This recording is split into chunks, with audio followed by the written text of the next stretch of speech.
હું એની સાથે વાત કરું.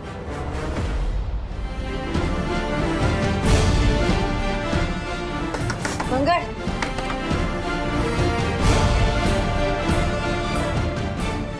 સંસ્કૃતિ શું થયું? મંગળ, મારે નીરવ વિશે જાણવું છે, બધું જાણવું છે. તને ખબર છે, મારી કેશવ સાથે છેલ્લે વાત થઈ ને ત્યારે એમને મને કહ્યું હતું કે એમની પાસે એવા પ્રૂફ છે નીરવ વિશે જેનાથી પ્રૂફ થાય કે એ ચેન્જ નથી થયો. સિરિયસલી સંસ્કૃતિ પ્લીઝ પ્લીઝ હવે તું તારી જાતને કંટ્રોલ કર ને આ ઓવરથિંક કરવાનું બંધ કર. હું ઓવર થિંકિંગ નથી કરતી મંગળ, હું સાચે સાચું કહું છું. I swear, please believe me. Nirav જેવો હતો ને એવો જ છે. તને યાદ છે ને કે એને આ ઘરમાં જ શું શું કર્યું હતું? હા, પણ એનો ભૂતકાળ હતો અને કોઈનો ભૂતકાળ યાદ રાખીને એને વર્તમાનમાં ખરાબ ગણવો એ તો બરાબર નથી ને સંસ્કૃતિ. હું એમ નથી કહેતી મંગળ, હું ખાલી એ જ કહું છું કે સુધાર્યો નથી. એ જો પહેલા હતો ને એવો જ છે. એમ? યસ. પછી એણે ઐશ્વર્યા માટે જે કંઈ પણ કર્યું એને પણ ખબર છે ને કે એણે ઐશ્વર્યા માટે શું શું કર્યું? મંગળ, પણ હું સાચું કહું છું. સંસ્કૃતિ પ્લીઝ તું આ બધામાંથી બહાર આવ અને હવે મૂવ ઓન કર. આ વાત તને એકલીને જ યાદ છે. ઘરમાં હવે કોઈને આ વાત પણ નથી ખબર. બધા આ વાત ભૂલી ગયા છે. પ્લીઝ સંસ્કૃતિ મૂવ ઓન કર અને અત્યારે તારા રૂમમાં જઈને સૂઈ જા. આ વિષય પર આપણે કાલે સવારે વાત કરીશું. Please take care.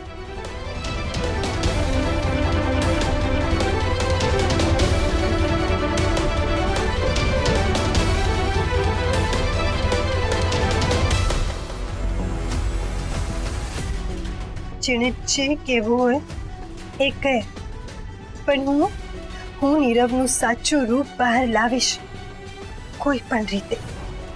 યસ, કોઈ પણ રીતે.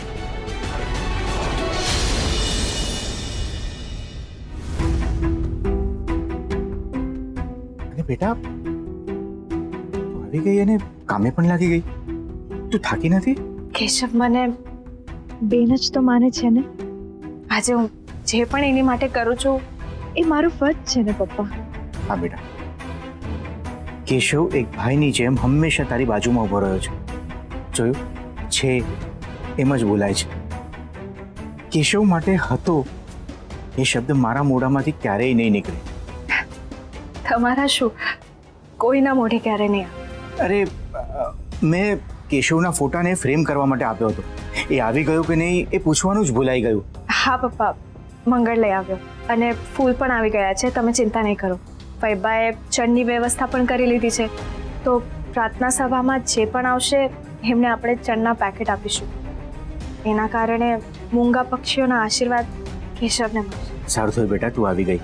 થોડોક ભાર હળવો થઈ ગયો. નીરવ આવવાનો છે કે નહીં?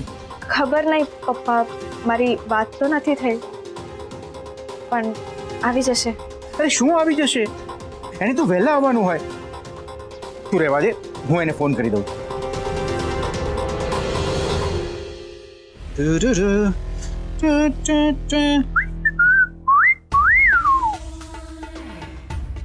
હા કેશવ, ભાઈ આજે તારી પ્રાર્થના સભામાં જાઉં છું.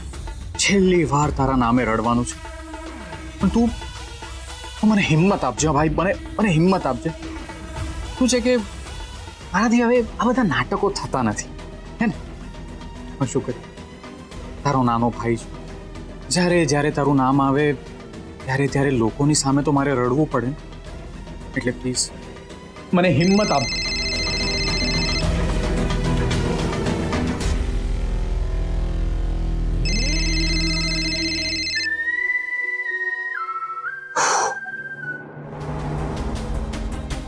હા ગુરુ અંકલ.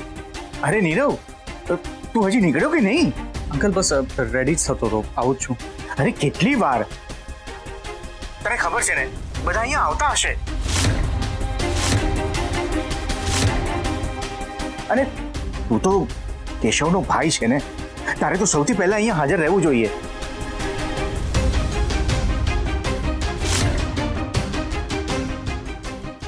રાઈટ અંકલ, બસ 10 મિનિટમાં પહોંચ્યો. ચલ માધવ, ફટાફટ તૈયાર થઈ જા. કેમ? શું થયું? આપણે દર્શન કરવા જવાનું છે. ના, મને મન નથી. ભગવાન પાસે જવામાં મન નહીં, હરખ જોઈએ. હરખ પણ નથી. માધવ, તે મને કહ્યું હતું ને કે તારી જૂની વાતો, તારી જૂની યાદો, તારી જૂની આદતો એ બધું જ યાદ કરાવવામાં તું મારી મદદ કરીશ. પણ ભૂતકાળને અને મંદિર જવાને શું લાગે વળગે?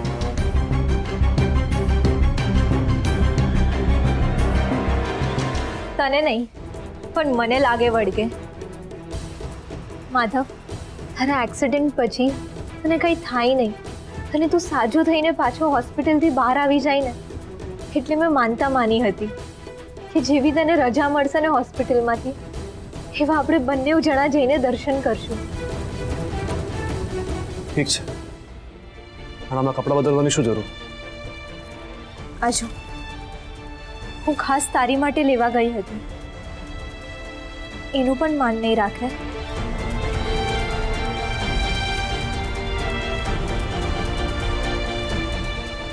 લાવો. જો તારી ઈચ્છા હોય તો જ. દર વખતે પોતાની ઈચ્છા જોવા કરતા સામેવાળાની લાગણી, એની મહેનત જોઈએ તો વધારે સારું. ઠીક છે, તૈયાર થઈ જા. હું પણ તને તૈયાર થઈને બહાર મૂકું.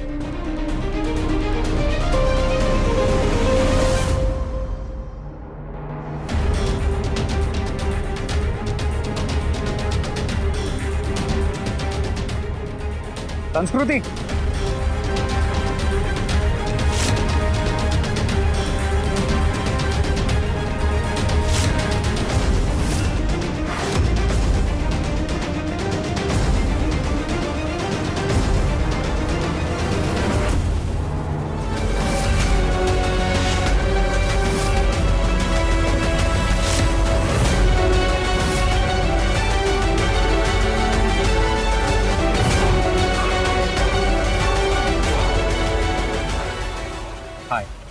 ઓ, હવે તે મારો પીછો પણ કરવાનું શરૂ કરી દીધું. ભૂલી ગઈ સંસ્કૃતિ? મેં તને કીધું હતું ને કે હું તારો પીછો ક્યારેય નહીં મૂકું. એ જ તને એક દિવસ એક્સપોઝ કરશે. સમયની વાત છે સંસ્કૃતિ, સમયની વાત છે. તું પણ અહીંયા જ છે, હું પણ અહીંયા જ છું. જોઈએ હું એક્સપોઝ થાઉં છું કે તું ગાંડી પુરવાર થાય છે. પણ મેં રિયાલિટી કીધી છે, તો યાદ રાખજે નીરવ, એક દિવસ હું તને એક્સપોઝ કરીને જ રહીશ. અરે હા, એ બધું જોશું હવે. અત્યારે ઘરે ચાલ, પ્રાર્થના સભા છોડીને આમ ભટકવા ના નીકળી જવાય. જાણે છે ને, મરનારની આત્મા અવગતિએ જાય. શું કીધું? મરનાર? For your kind information Nirav, Keshav હજી જીવે છે.